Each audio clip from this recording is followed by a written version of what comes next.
Yeah, I guess we'll do a show today. After going 15 rounds with my computer here, a couple of reboots, we seem to be up and running. It's nice to have you along for this already bumpy ride. What's going on? My name is Mark Farzetta. This is the Farzy Show presented by MyBookie, mybookie.ag. Combine yesterday, guys running around. Oh, my goodness gracious. You got vertical leaps, you got broad jumps, you got 40-yard dashes, you have guys running violently. That's my favorite thing. And I use that word, too. I'm guilty of it. I confess. Oh, that guy looks violent. I like how these guys play a full college season. And I know that's the typical gripe with the Combine. They play a full college season, and then you watch them run around. And, oh, that guy should be a first-round pick, you know? And then you look for words that relate to football. Oh, the way he slapped that dummy. Oh, violently. You know, anyway. Scorton's the guy I'm talking about in particular. But anyway, wouldn't mind if he was here in Philadelphia.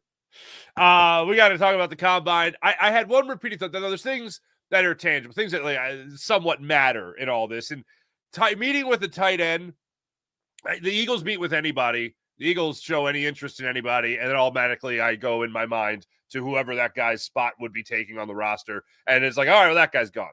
I already had some suspicion. Now, I will blame the great Seth Joyner for this suspicion because Seth was banging this drum all season long.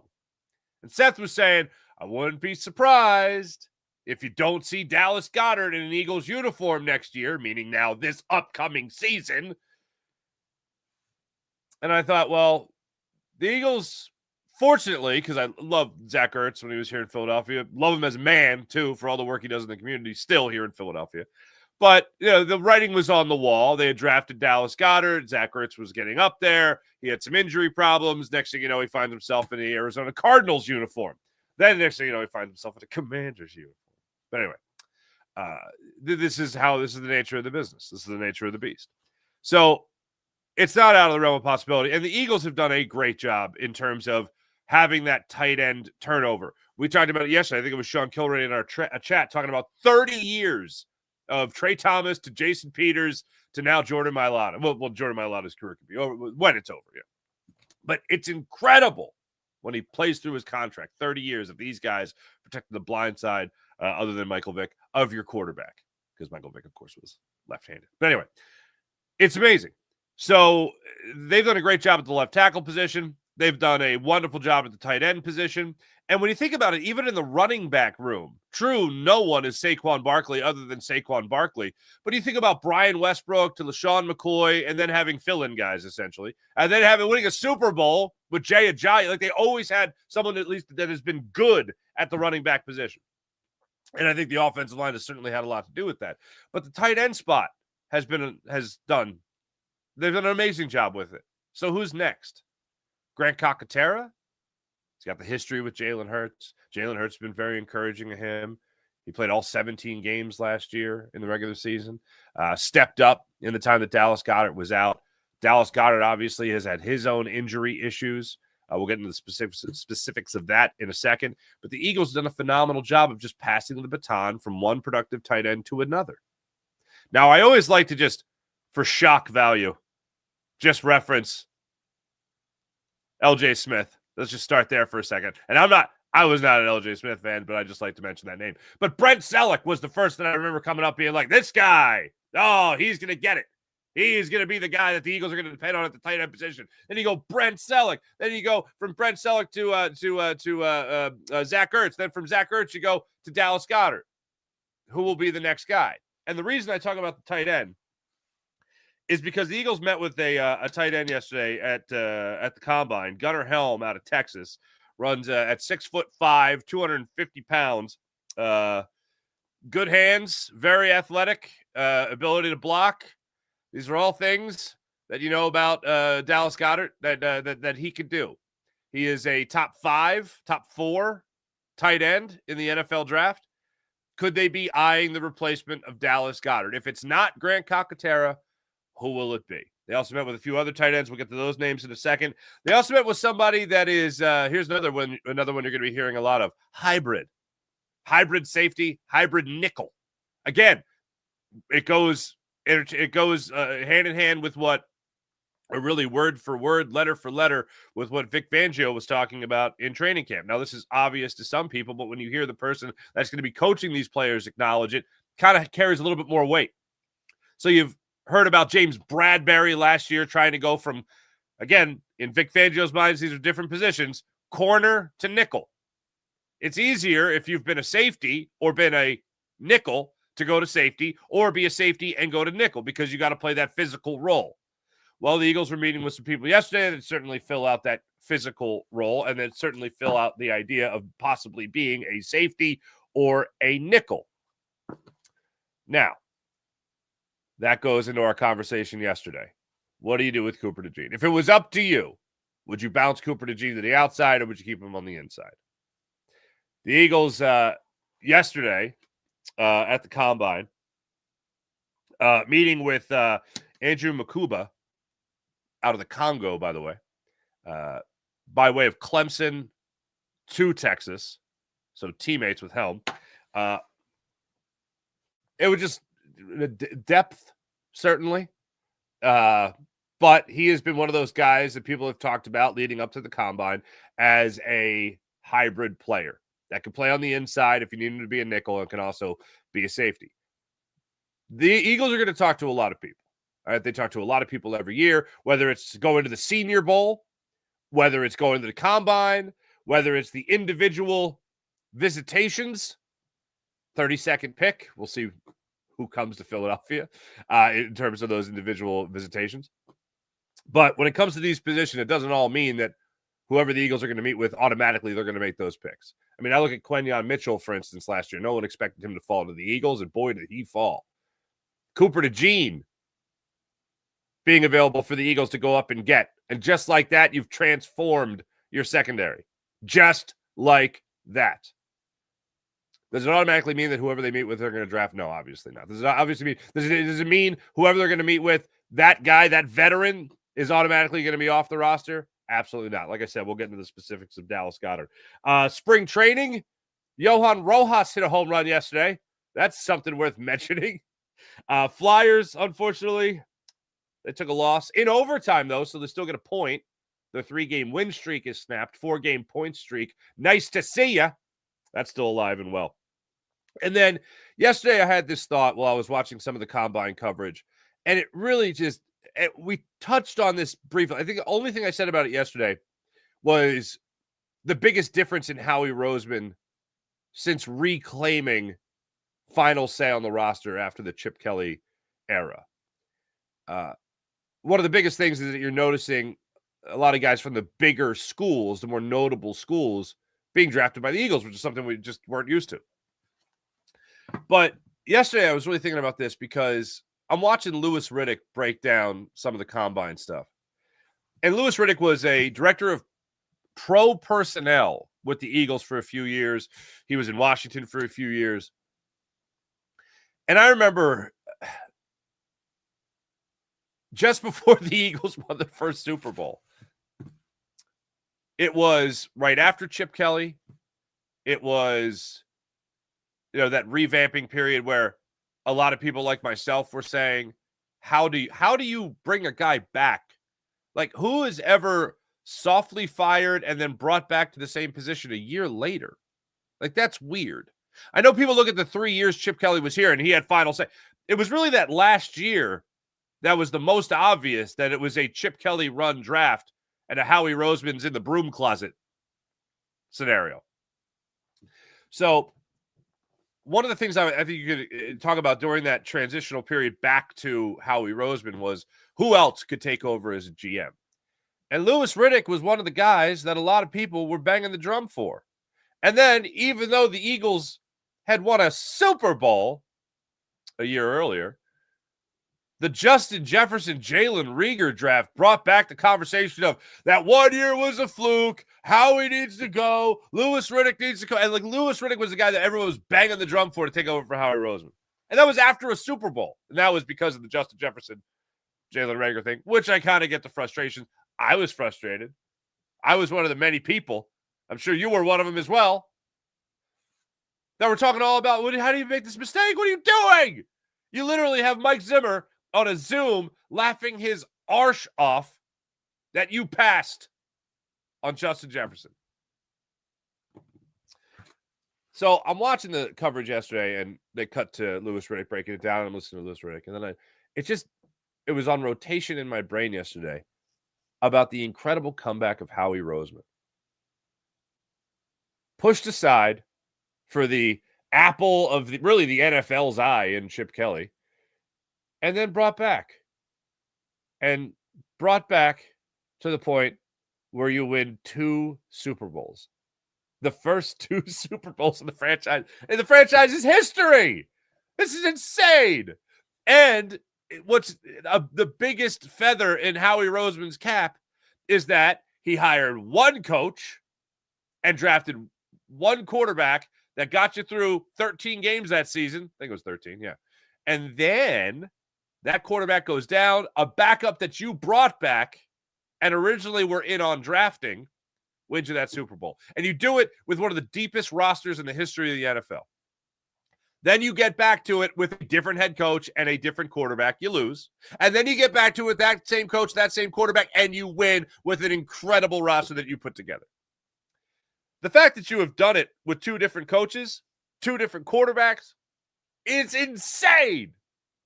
Absolutely insane. And here I am watching Louis Riddick yesterday going, this is the guy. And I'm guilty of it. Although I will say, after the Super Bowl, I wasn't fire Howie Roseman. The Justin Jefferson thing pissed me off. I think it did everybody else too. But since then, the Eagles have been to 2 more Super Bowls, and they've won another Super Bowl. So I'm going to go ahead and say Howie Roseman knows what he's doing. But at the time, a lot of people were banging the drum for Louis Riddick.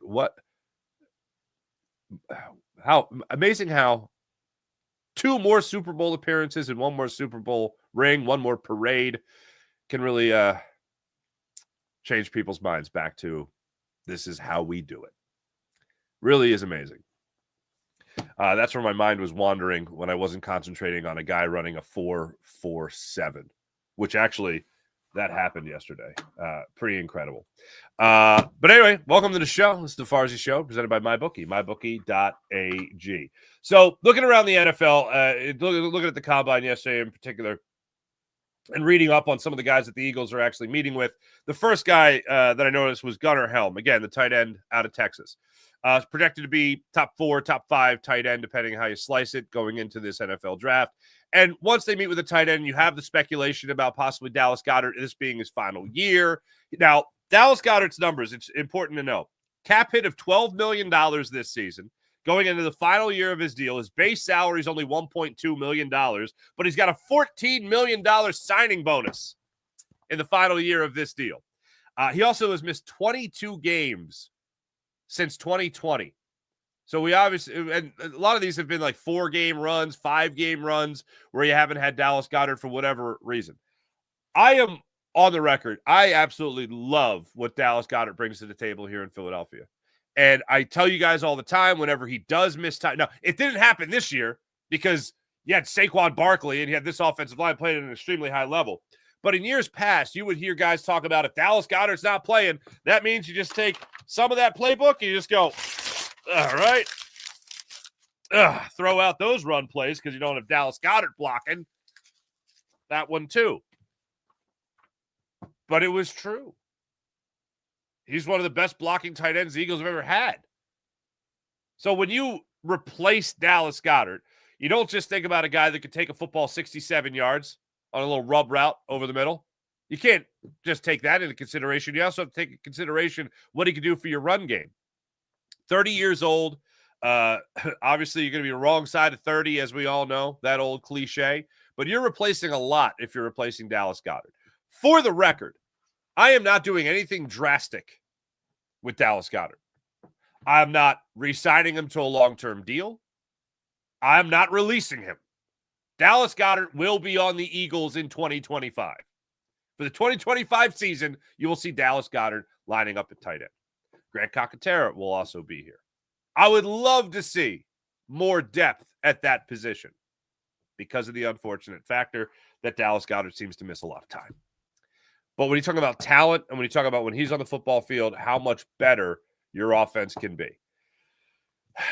With Saquon Barkley coming off the season that he's had, and I rattled these numbers off to you guys the other day, but 482 touches, I believe it was this year, regular season and playoffs.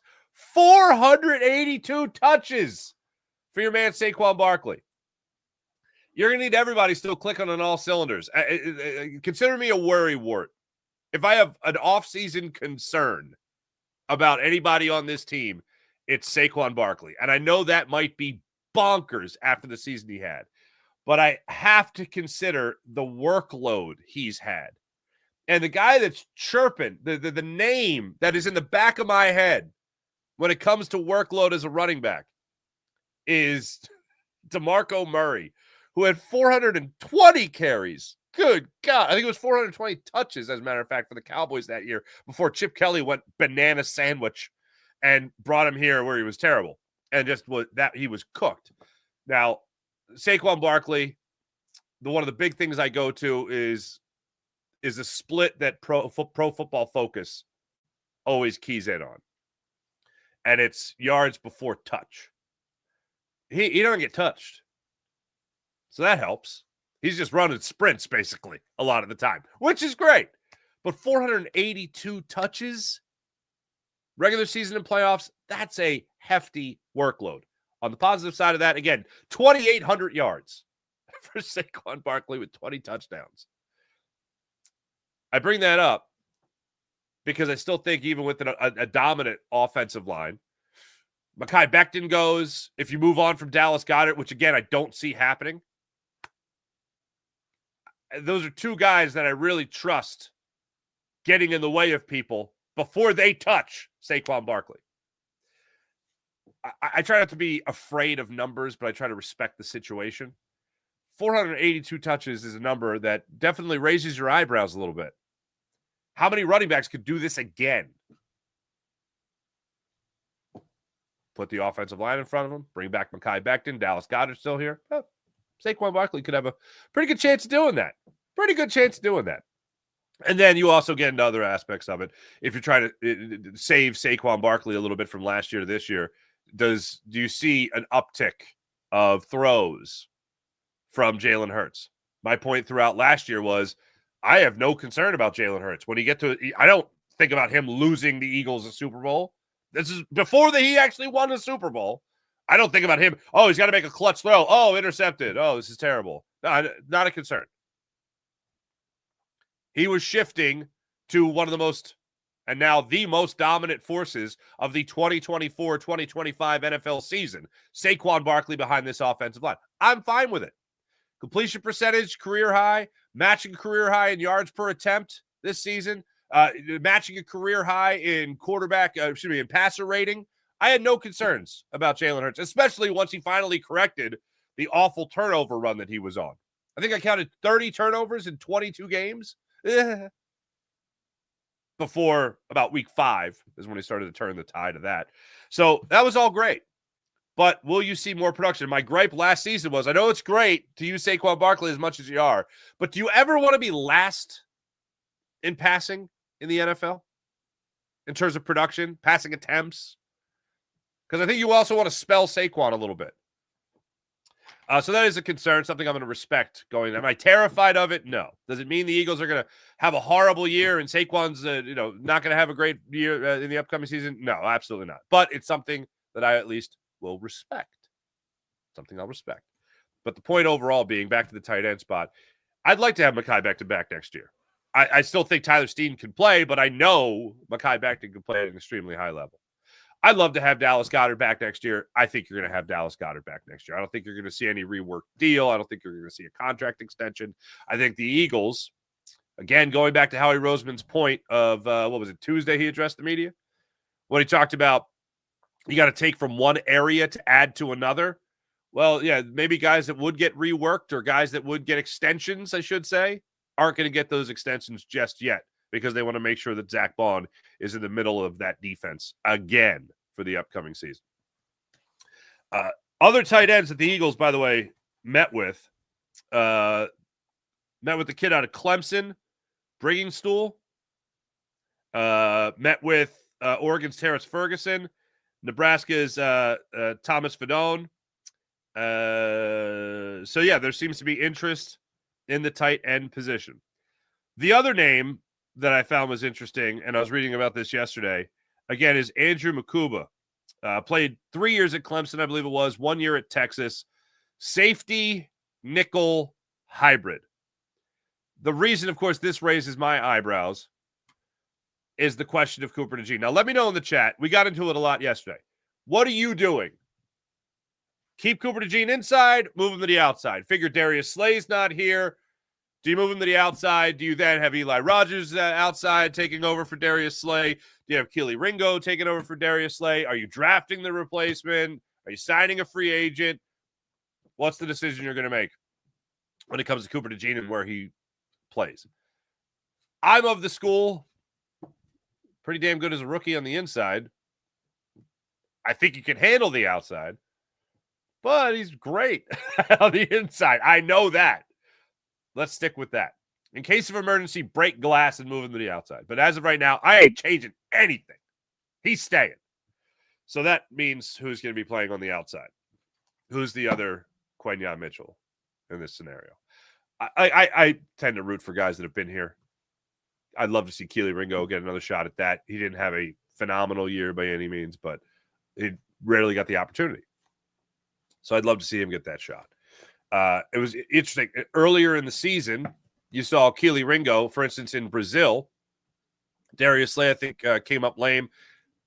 First of many times, actually, throughout the season. Keely Ringo went in there originally, not Isaiah Rogers, going against at least what we thought the depth chart was through training camp. Then, in the second half of the season, you started to see Isaiah Rogers get a lot more of those reps. I think the physicality factor that Keely Ringo brings is very beneficial. I think somebody yesterday suggested Sidney Brown potentially playing in the slot. If you could get Sidney Brown on the field and he's not just concentrated, like I feel like Sidney Brown, whenever he goes out on the field, is just wound up, man. Just wants to crush somebody. And I love that. Vic Fangio needs to find a way to just kind of like, all right, let's think for a second. Or better yet, let's work on those instincts. So you know when he can absolutely let it fly and throw a shoulder through somebody's torso. But if you could get that kind of physicality harnessed a little bit, then yeah, by all means. The safety position, certainly. The nickel position, absolutely. When needed. But all in all, my guess is the guy that's going to take over for Darius Slay is not currently on the Eagles roster. The Eagles could certainly, I don't put it anywhere outside the realm of possibility that the Eagles are still looking at Isaiah Rogers or Keely Ringo as the guys that will take over that spot.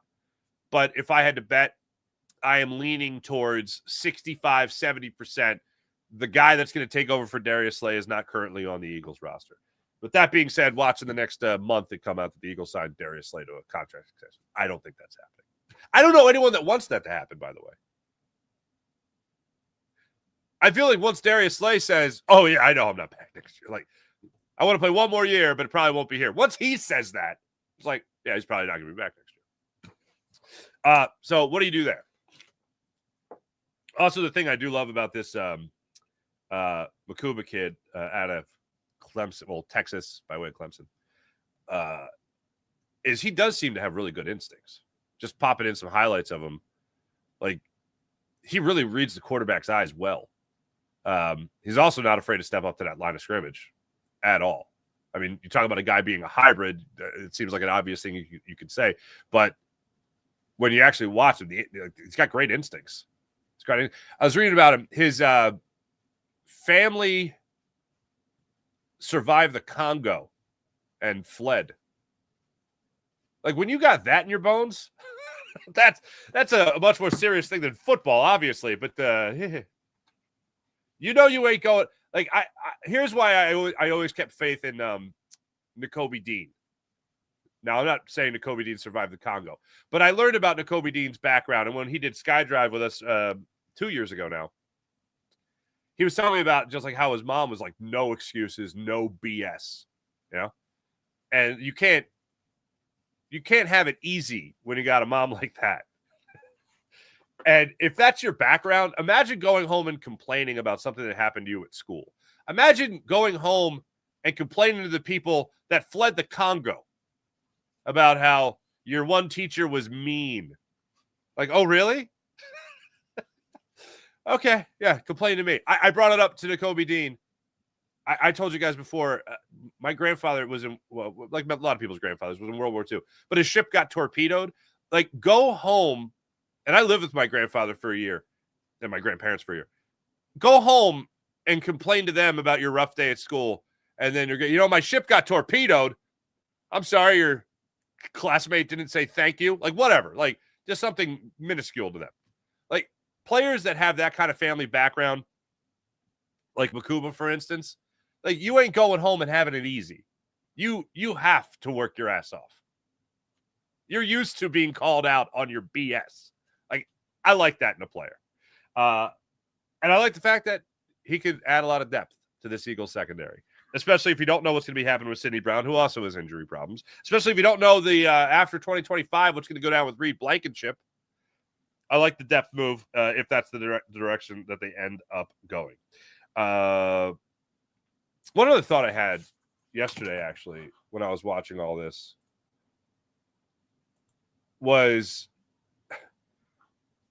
when you're watching these guys do the NFL version of the president's physical fitness test, you're really trying to see who's competing in these moments. Like, best way to say this, I think, is you really can tell who loves and thrives on competition. And I'm just watching these guys run around. I'm watching them after their 40s, and you see their head like drop down, that they're disappointed in themselves. And I think this is one thing that Nick Sirianni thrives on. Like, when people talk about what he does great, okay, even after winning a Super Bowl, after being to 2 Super Bowls, after being in the playoffs every year, what does he do great? Like, what is the thing that makes him a successful head coach in the NFL? And I go back to during COVID, he's finding ways to test these guys' competitive nature. And I'm watching guys yesterday, for instance, the kid out of Georgia, Ingram Dawkins, Tyrion Ingram Dawkins. He does the broad jump.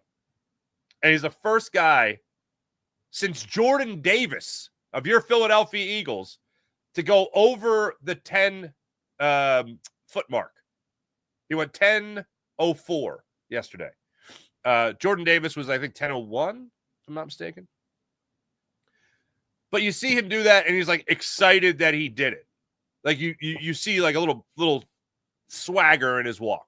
Like, you just killed it. You just did a phenomenal job. James Pierce Jr. yesterday runs a 4.47 in the 40-yard dash. This is a defensive end we're talking about. 4.47. And you could tell there's pride and swagger after that. Like, he accomplished something. You see other guys that dip their head down a little bit, don't have that same swagger about them. It's just little nuances. And I always try to take it with a grain of salt because it's not the game. But it's still performance. Whether it's Nick Sirianni playing a game of what, horse with Gardner Minshew? Or it's playing a game of, what was it? The rock, paper, scissors with Landon Dickerson. It's just testing guys' competitive nature. And I know Nick says it throughout the year, his principles of, what he looks for in a player and what he wants to have in his team as far as the character and the relationships and the accountability and the competition. He really does live and breathe that. And when you talk about things that he does well, and this is what I was thinking about when I was watching these guys run around and be disappointed in themselves when they didn't do what they wanted to do, they didn't do what they thought they should do. But watching these guys yesterday, I was thinking about Nick Sirianni again, what he does well, what he does great, in all honesty. And the argument I always make is that he has his team prepared to play. He always has his team prepared to play. There's one unfortunate outlier. But he has his guys locked in and focused. The other thing is, I don't know how he does it, but he finds ways to relate to these guys better than anybody I've seen. And I thought Doug Peterson did a phenomenal job of that. But Doug Peterson had a little bit of an inside track. He was a player who played in the NFL.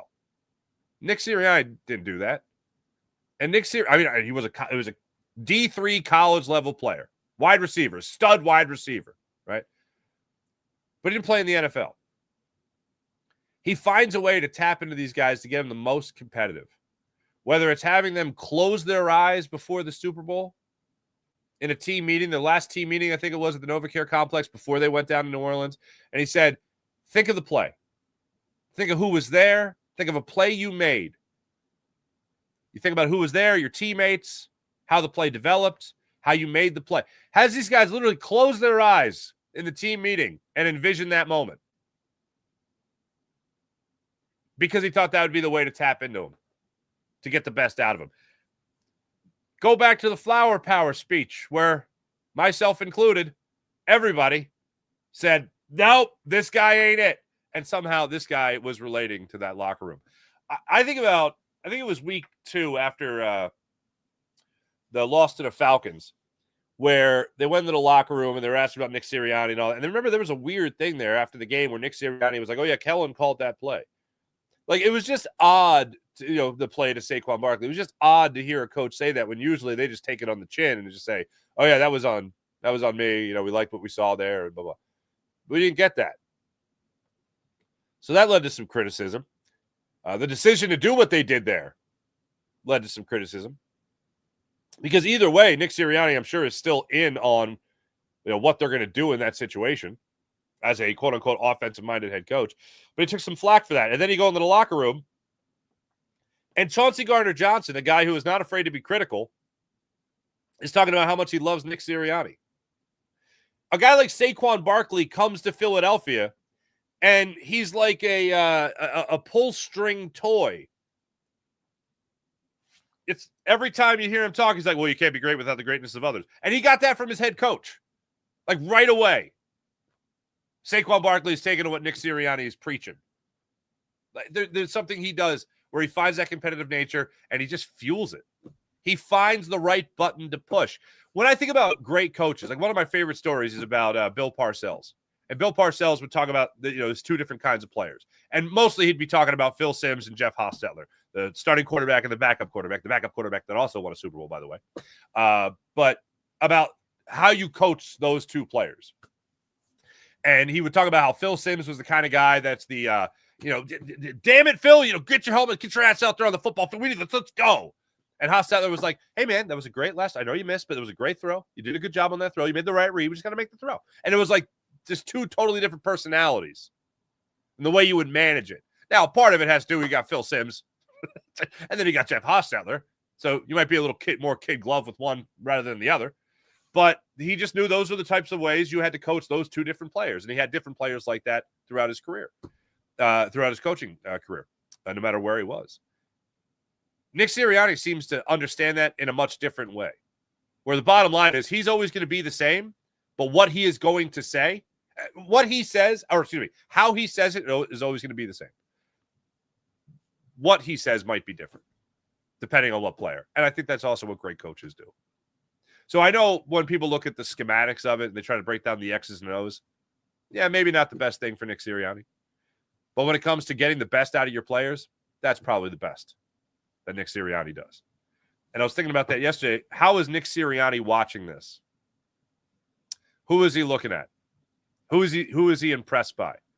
Because he's looking at every little detail, because he ultimately, even in these little, again, glorified presidential fitness tests that they're running around with in Indianapolis, he wants to see who's disappointed in their performance. He wants to see who's impressed with their performance. Then they want to get in the same room, and they want to have those conversations to get to know these guys even more. So I found that interesting while going through it, all this stuff yesterday in Indianapolis. And I do like this stuff. I know some people are like, well, I'm a loser and I'm watching the combine. No, it's still football. Shows you the hold football has on us. Pretty incredible. Oh, man. I forget how I was going to use this. Well, that's pretty dope. Yeah, whatever. It was worth just one. Hey, the Phillies played a baseball game yesterday. I referenced earlier that you had, that you had Johan Rojas hitting a home run for the Phillies yesterday. That's fun, a 2-run home run. Unfortunately, they ended up having a tie with the New York Yankees. Zach Wheeler pitched yesterday. I had his line in front of me, and I lost it. But he said he felt good afterwards. So there you go. That's all that really matters, right? That's all that really matters. Hey, let me tell you about the Game Time app. Download the Game Time app, create an account. Oh, wait. I think it was the last 2 goals that the Penguins scored, both of Evgeny Malkin. Flyers lost in overtime to the Pittsburgh Penguins. They split their regular season series. So they lost. But they got a point because they lost in overtime. Sixers. Hey, congratulations, Philadelphia. We didn't have to watch the Sixers last night. We don't have to watch the Sixers tonight. But they are playing again tomorrow night. The Sixers, by the way, 8:30 start time against the Golden State Warriors. You want to know something that's fun? I'll tell you something that's fun. The Golden State Warriors, Steph Curry, dropped 56 points last night against the Orlando Magic in a 121-115 victory. So there's something about February 7th. This is February 27th. There is something about this date that makes him go off.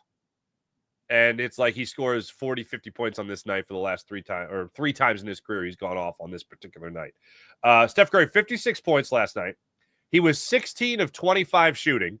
He was 12 of 19 from beyond the arc. And he was a perfect 12 for 12 from the free throw line. Jimmy Butler had 5 points in 32 minutes played, but he had 7 assists. So anyway, that's who's coming to town. Good times. Steph Curry had I believe it was a 20-point third quarter. That was a 40-point third quarter overall for Golden State. They asked Golden State, they're asking players and coaches after the game, hey, so other than Steph Curry, what worked? And they're like, Steph Curry worked. That's what worked. That's the only thing that worked. He had 56 points. So anyway, that's who the Sixers got coming up next. Dear God. That game is in South Philly, by the way. Home court advantage. All right, now let me tell you about the Game Time. Hey, you want to go see Steph Curry in South Philly? Game Time app has you covered. Download the Game Time app, create an account, use promo code Farzy. Get $20 off your first purchase on the Game Time app. Want to go to the game, the concert, the comedy show? Game Time app has you covered. You can also view the seats vantage point. You can see the seats vantage point before you buy, so you know exactly what you're buying. You take the guesswork out of buying tickets. Also, the Game Time Picks feature. Toggle the Game Time Picks feature, and you filter out all the fluff. You get right down to it. The best seats at the best prices on the Game Time app. So download the Game Time app, create an account, use promo code Farzy, and get $20 off your first purchase on the Game Time app. How about PHL Sports Nation, Philadelphia Sports Nation, enhancing your Philadelphia sports fan experience across all social media and blogs? That's PHLSportsNation.com. How about our friend Brett at Sky Motorcars, SkyMotorcars.com. Check out Brett's amazing inventory at SkyMotorcars.com. Zach Wheeler, here you go. 2 innings pitched, 1 hit, 4 strikeouts. I'd say he felt pretty good in yesterday's game. Also, it was a 2-hit day for Edmundo Sosa. Nick Castellanos got a hit as well. Kyle Schwarber was in the leadoff spot for your Philadelphia Phillies. There you go. Lazardo give up that home run? Oh, it was Rangel and Lazardo. Oh, Larzo, not Lazardo. I'm sorry. Max Larzo gave up a home run as well. Not Lazardo. There you go. Makes you feel better. Let's get into the chat check and see how you people are feeling on this fine Friday morning. Because I'll be honest, here's how I'm feeling on a Friday morning. Ugh. And also, today, I don't know if she's up yet. So, today, I am the surprise guest reader at Lil Toots' school. So, I gotta read a book. She's in kindergarten, so I guess now technically this will be my third time in kindergarten. Went twice when I was of kindergarten age, and now back. No progress. Anyway, let's get to the chat check and see what wonderful people are doing on this fine Friday morning. Happy Friday, everyone. Oh, wait, whoa. Oh, this reminds me. Two things before I go there. Two things. One, shout out to my buddy Lido Hill, Lido Gill, college buddy of mine, good friend of mine, police, New York City, Giants fan. Just wanted to acknowledge how dumb his organization is. The New York Giants football team, that is, for letting Saquon Barkley come here. Let me see if I can read his full message on here real quick. I told him I'd do this, and I just thought, hey, you know what? We love having messages like that. I'll take a shout out on behalf of the dumbest franchise in sports history during your next podcast. Well, Lido, my brother, mi hermano, yeah, pretty dumb. Thank you for acknowledging. We appreciate the surrender of the New York Giants. Good luck with Matthew Stafford, because the Eagles enjoy putting him over his knee too, or over their knee, I should say. So I appreciate that. Also, I have to do this before we do the official chat check, because he hit me up yesterday on social media. Here you go. Ari, here's the song. Letters. We get letters. We get stacks and stacks of letters. Letters. There we go. David Letterman fans, you'd get that. All right, mailbag. When he retires, will Vic Fangio eclipse Jim Johnson in the minds of Eagles fans as the greatest defensive coordinator for the Eagles? Oh my goodness, Sophie's choice. Has he already, or has he already because he won the Super Bowl in his first year? I'm still putting Jim Johnson first, but a few more years like this. Vic Fangio or Jim Johnson, the late, great Jim Johnson. First off, Ari, thank you for writing in your letter. I love Vic Fangio, but man, Jim Johnson was fantastic. And what's so fascinating to me is that Jim Johnson did it knowing what he was doing, having been a DC, a great DC already with the Colts, I think. Jim Johnson came here and didn't have to figure out anything. Andy Reid came here and had to figure out how to be a head coach. And Andy Reid was a great head coach, and he's the fourth winningest coach in NFL history, and that's great and whatever. But he was still figuring out a lot of things with his first time on the job. His defense was locked up with Jim Johnson. Those teams didn't lose, especially in the early goings of the Andy Reid era, because of a bad defense.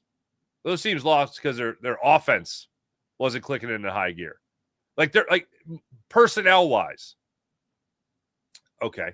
Defense was stacked for the Eagles. We can talk about Dawkins, Trotter, Hugh Douglas, and all that. You can also talk about offensive side of things, James Thrash and Todd Pinkston. Was that really kicking it into high gear? No, of course not. So if Jim Johnson would have had more of the TO years, more affluence on the offense side of the ball, then maybe you're talking about Jim Johnson winning a Super Bowl when he was here in Philadelphia as well. So that's one thing. That's on the if. On the greatness scale, in terms of just doing it, yeah, it's hard to beat the start Vic Fangio had, where he's 1 for 1 in defensive career, in years of winning a Super Bowl and years of being here, 1 for 1. So the question then to play the if game is more beloved. Was that the answer? Eclipse Jim Johnson in the minds of Eagles fans as the greatest defensive coordinator for the Birds. It's crazy. If this year's, again, I'm not saying this is going to happen, and I'm certainly not wishing for this to happen, but if the Eagles somehow go in the tank defensively this next year, well, then that'll be a quick run for Vic Fangio. But I expect a similar year to this year. So Jim Johnson, the best the Eagles did was go to a Super Bowl with Jim. They just won with Vic. If I'm hiring 2 new defensive coordinators, or if I'm hiring a new defensive coordinator and those are the guys I'm interviewing, I'm hiring Jim Johnson. But in terms of eclipse, it's hard to greatness and all that. I'm going to take Jim Johnson. I'm sticking with Jim. Vic Fangio reached for comment. Ugh. Okay, fine. Thank you. All right, I'll have a meatball. Fine. I'm sticking with Jim. Who are you taking? Vic Fangio, Jim Johnson. Again, a Sophie's Choice situation. Hey, Paul Schaefer and the CBS Orchestra. Let's close the mailbag. Mailbag. Let's close the mailbag. Letters. We get letters. Letters. I believe the close of the bit was always the shorter jingle. Anyway, let's get to the chat check now. Ari, I appreciate your letter. Your hard copy letter. All right. Underwear Olympics. Okay. Oh, the combine. Yes, of course. Jason, thank you. Thank you, JD3. Jason A. Hello. James Jones. As far as you see that James Pierce kid speed, yeah, 4.47. Holy Stromboli. That's wide receiver speed. People saying hi. Big Ben. What up, Farzy? What up? Don't change a thing. Keep Slay. Interesting. Big Ben garbage time. Okay. Sean Gillespie. Hello. Sean Kilren. Hello. Wayne the Pain. Good morning. Go Birds. Deion Walker and James Pierce Jr. Yeah, let's add him to the crew. Defensive tackle Jalen Carter has the same amount of career playoff sacks as All-Pros TJ Watt, Micah Parsons have combined. Carter is only 23 years old. Philly has, Sean, come on, don't make me do it. But if you're talking about Micah Parsons here, man. Take away the scoreboard. Yeah, you take away the sacks that he doesn't have, and you give him more, and you take him away, but you give him. Take away the scoreboard. Well, that's pretty dope. Thank you very much. There was some player that just used the word "that's pretty dope," and I'm blanking. JD3, I agree, Zach, to extend, but you might want a bigger edge despite Nolan Smith and Hunt, who are both undersized. There we go. Ooh, JD3. I don't see Howie drafting a linebacker, but Jahad Campbell is special. Okay. That would be a vicious move. Doesn't sign Bond, drafts a guy. Oof. He's signing, but Bond's an Eagle. Bond's an Eagle. I'm wishing it into existence, and I really believe it's going to happen. Wait, James, what? Your boy Ertz came through for me. He balled out.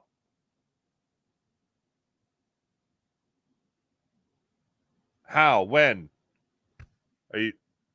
Game-winning touchdown in the Super Bowl kind of helps. Tight end is a no-brainer, says Slagger57. Yeah, I'd say tight end is a pretty safe bet as well. Ringo did get hurt. Thank you, Big Ben. Slagger57, DeJean is too valuable for the people on the podcast. That's a capital T-O-O. Too valuable in the slot, which is actually a harder position to play than outside corner in this defense to move out. Okay, I think that's the end of it. Yeah, you and I are on the same page. Keep him there. I'm not moving him. Wow. 2022 quarterbacks will be gone in 2025. Maddox, Slay, Bradbury. Wow. Open up the cap for Bond. Well, I'll tell you this much. If they keep Maddox around, how about Maddox making himself a nice play in the Super Bowl, too? He actually made 2 big plays in the playoffs. One was in the don't remember. But one was in the conference championship game, divisional round. And then broke up a key play there in the Super Bowl. Daz, dude, I'm jacked up for this draft. That's great. Oh, Sean Kilrain's out on Michael Williams. Wants to play for the Cowboys. Saw that in an article. Get him out of here. They don't care about the scoreboard there. Sorry, but underwear Olympics are overrated. Yeah, you just got to watch it. It's a great assault. They didn't play a whole college season. All the tapes out there. But it's like, let me just see if this guy can run fast. Yep, he can run fast. You're giving everybody a baseline is what you're doing. Ooh, what's up, Farzi? Who is your surprise NFC team for the 2025 season? DJ, a.k.a. Mr. Sandman. I'm going to go with the Eagles. I'm going to go with the Eagles. They're going to surprise people with back-to-back Super Bowls. No, I haven't thought about the Cal. I haven't thought about, like, nothing's in place that could be played. Like, the Rams were one of the hottest teams at the end of the season last year because they finally got healthy, but Matthew Stafford looks like he's either going to be Raider or likely a Giant. The Giants are supposed to look at him as their number one priority in the offseason. I don't know. Wait, hold on a second. Daz, read the kids Rich Dad, Poor Dad. All right. Sean Gillespie, expert on kindergarten by now, Farzi. I am. I perfected it. Yes, my dad. Hey, Dad, why did I repeat kindergarten? Oh, you wanted to play too much. And then he asked my mom, hey, Mom, why did I repeat kindergarten? My mom goes, well, you were young. We started you really young in school, and you weren't old enough to go to the next grade. It's like, yeah, but you knew how old I was, right? Like, you had my birth certificate and everything. Like, you had been to my birthday party. You knew how old I was. Well, you just see that you had trouble concentrating. Me? No way. I actually just had a wonderful conversation with a nice lady at Target the other day. Not Target, Costco. Long story short, I was returning something, and I'd never done it before, so I didn't know the process. And apparently I nailed it. And the lady goes, oh, you're doing great. I told her, I was like, hey, I've never done this before, so I don't know what you got to do. She's like, oh, just give me this, whatever. And I did it. I go, look at that. You'd never know I repeated kindergarten. And the lady looks at me, around my same age, and she goes, oh, my God, I repeated kindergarten. And I go, look at us. Look at us doing great. And she goes, I haven't thought about that in years. And I go, I think about it every day. It's actually a crutch of mine. Like, I just can't get over it. She goes, really? I go, no, not at all. Anyway, have a great day. But we're doing it. We're killing it. Us repeat kindergartners. Timothy B. What's going on, Timothy B? Nice to see you. Tate Jeffries, enjoy the donuts, Farzi. I don't even think I get donuts, man. I think it's a 15-minute hit. I'm out. I'm on a tight time. A tight 15. Boop. Very good chance we see Mike Green. Mike Green, interesting. James Pierce. Oh, God. I just said his name. Skirtin. Jalen Walker and John Campbell all taken before 32. Gross. And this is one thing I don't see. I don't see Howie trading up. I don't see that happening. Daz, it's a book about economics. Okay.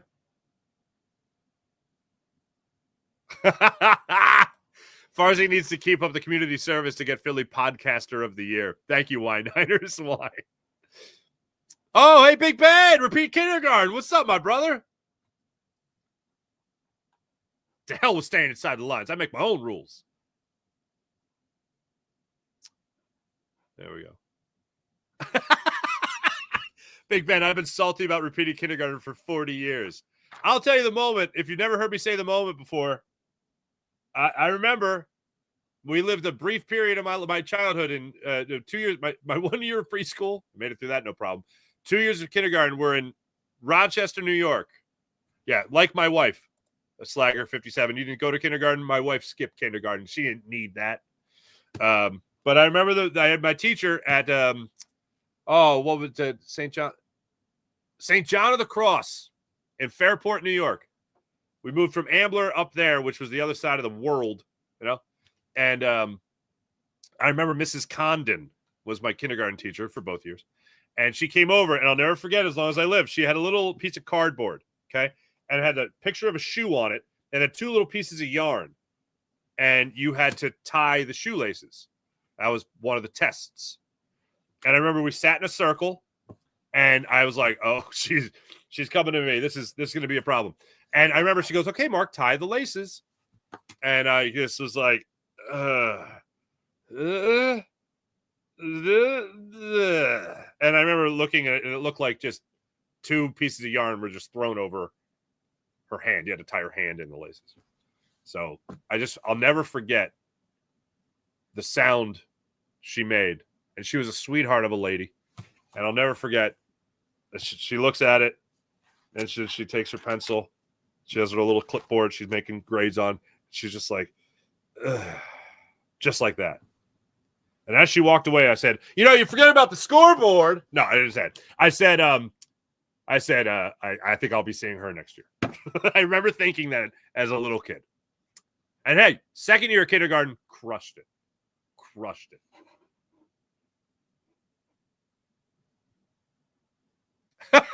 Slagger 57. Nobody went to kindergarten back in my day when you could hit a quarterback.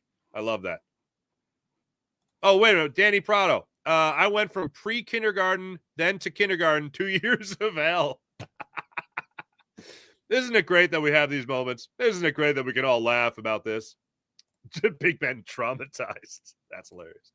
Thanks everybody in the chat. You guys are wonderful as per usual. Morning Rush brought to you by Sky Motorcars, SkyMotorcars.com. Kind of did it already. Oh, I didn't say when the Flyers are playing again.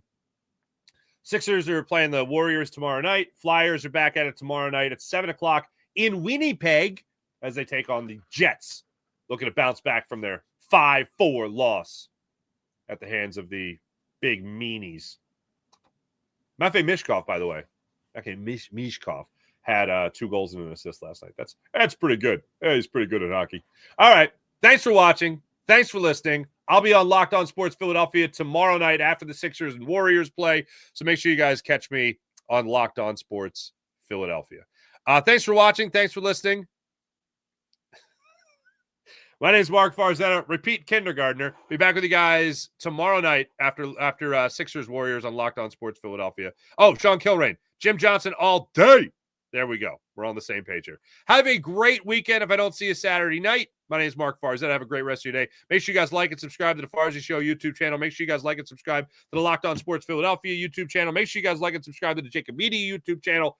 Appreciate you. See you Saturday. Bye.